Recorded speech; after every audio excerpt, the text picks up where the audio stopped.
श्री सीताराम चंद्राभ्याम नमः। किष्किंधा कांड 52वां सर्ग। तापसी स्वयं प्रभा के पूछने पर वानरों का उसे अपना वृत्तांत बताना और उसके प्रभाव से गुफा के बाहर निकलकर समुद्र तट पर पहुंचना। तत्पश्चात जब सब वानर यूथपति खा पीकर विश्राम कर चुके, तब धर्म का आचरण करने वाली वह एकाग्रहतया तपस्विनी उन सब से इस प्रकार बोली। वानरों, यदि फल खाने से तुम्हारी थकावट दूर हो गई हो और यदि तुम्हारा वृत्तांत मेरे सुनने योग्य हो तो मैं उसे सुनना चाहती हूँ। उसकी यह बात सुनकर पवन कुमार हनुमान जी बड़ी सरलता के साथ यथार्थ बात कहने लगे। देवी, संपूर्ण जगत के राजा दशरथ नंदन श्रीमान भगवान राम, जो देवराज इंद्र और वरुण के समान तेजस्वी हैं, दंडकारण्य में पधारे थे।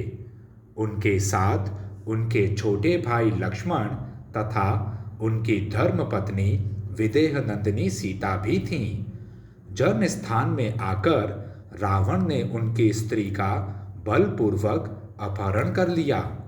श्रेष्ठ वानरों के राजा वानर जातीय वीरवर सुग्रीव महाराज श्री रामचंद्र जी के मित्र हैं, जिन्होंने इन अंगद आदि प्रधान वीरों के साथ हम लोगों को सीता की खोज करने के लिए अगस्त्य सेवित और यमराज द्वारा सुरक्षित दक्षिण दिशा में भेजा है।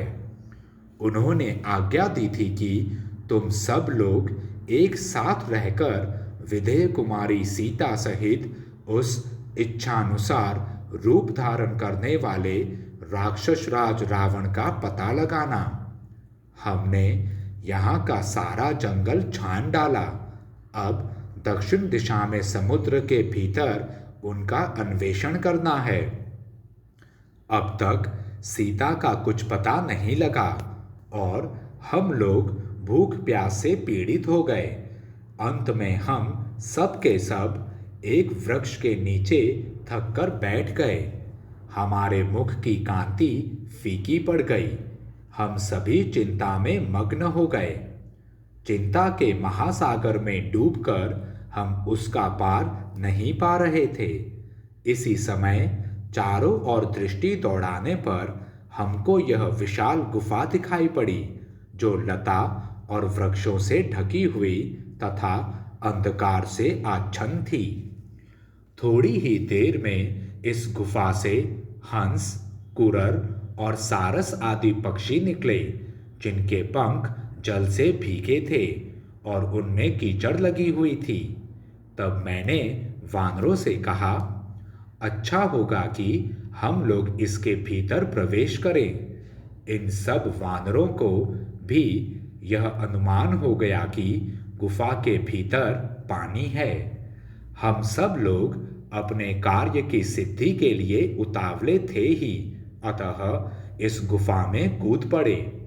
अपने हाथों से एक दूसरे को दृढ़तापूर्वक पकड़कर हम गुफा में आगे बढ़ने लगे। इस तरह सहसा हम लोगों ने इस अंधेरी गुफा में प्रवेश किया। यही हमारा कार्य है और इसी कार्य से हम इधर आए हैं। भूख से व्याकुल एवं दुर्बल होने के कारण हम सब ने तुम्हारी शरण ली।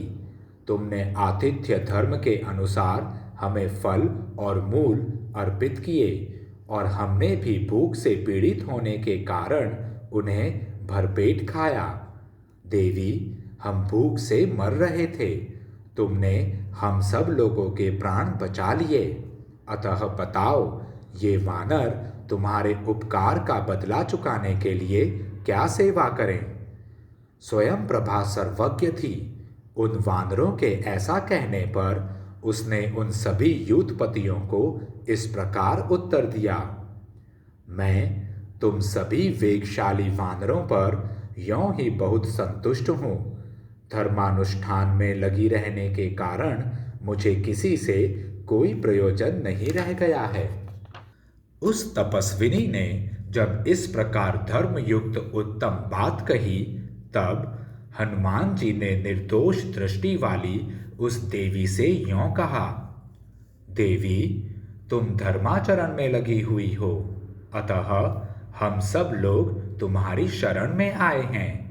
महात्मा सुग्रीव ने हम लोगों के लौटने के लिए जो समय निश्चित किया था, वह इस गुफा के भीतर घूमने में ही बीत गया। अब तुम कृपा करके हमें इस बिल से बाहर निकाल दो। सुग्रीव के बताए हुए समय को हम लांघ चुके हैं, इसलिए अब हमारी आयु पूरी हो चुकी है।